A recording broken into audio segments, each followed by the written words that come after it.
కొన్నిసార్లు మనం జీవితంలో ఏం చేస్తామంటే, ఎవరైనా ఒక్క తప్పు చేశారనుకోండి, ఆ ఒక్క తప్పుని, ఆ 2 తప్పుల్ని, ఆ 3 మిస్టేక్స్ని అవే చూస్తాం మనము. వాటి మీద మనం ఫోకస్ పెడతాము. కానీ మనం ఏం మర్చిపోతామంటే, ఆ 3 తప్పుల కన్నా వాళ్ళు చేసిన ఒక 15 మంచి థింగ్స్ ఉన్నాయి, ఒక 20 మంచి థింగ్స్ ఉన్నాయి, ఒక 30 రైట్ థింగ్స్ ఉన్నాయి. ఎన్నో మంచి మంచి విషయాలు ఉన్నాయి. మంచి విషయాల్ని పక్కన పెట్టేసి మనకి బాధ అనిపించిన ఆ 1-2 విషయాల్ని వాటి మీద మనము ఎక్కువ ఫోకస్ పెడతాము. మనుషుల్ని ప్రేమించినప్పుడు మనం అదే చేస్తాం.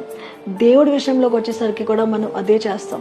మనం ఎక్కువగా దేని మీద మన ఫోకస్ ఉంటుందంటే, మన ప్రాబ్లం మీద. మనకి ఏదైతే కొరత అయింది, మనకి ఏదైతే తక్కువ అయింది, ఏదైతే మన జీవితంలో మనము సాధించలేకపోతున్నామో వాటి మీద మన ఫోకస్ ఎక్కువ ఉంటుంది. వాటి మీద ఎక్కువ ఫోకస్ పెట్టినప్పుడు మనం ఏం మర్చిపోతామంటే, ఇది కాకుండా దేవుడు నన్ను ఎన్నో రీతిగా బ్లెస్ చేశారు, ఎన్నో వేస్లో బ్లెస్ చేశారు. అవన్నీ బ్లెస్సింగ్స్ని మనం మర్చిపోయి మన జీవితంలో లేని కొన్ని విషయాలు, చిన్న చిన్న విషయాల్ని బట్టి మనము బాధపడుతూ ఉంటాం. కానీ ప్రతిరోజు లేచినప్పుడు, ఎవ్రీ మార్నింగ్, ఈ పరలోకం అన్న వింటున్న మీరు ప్రతి మార్నింగ్ లేచినప్పుడు ఒకే ఒక థింగ్ చేయండి.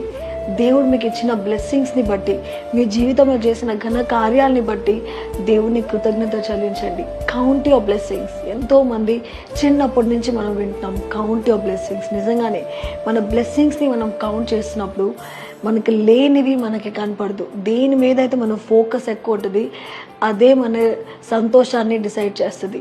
బ్లెస్సింగ్స్ వైపు ఫోకస్ పెడితే సంతోషంగా ఉంటాం. లేని వాటి మీద ఫోకస్ పెడితే ఆబ్వియస్లీ నిరుత్సాహంగానే ఉంటాం.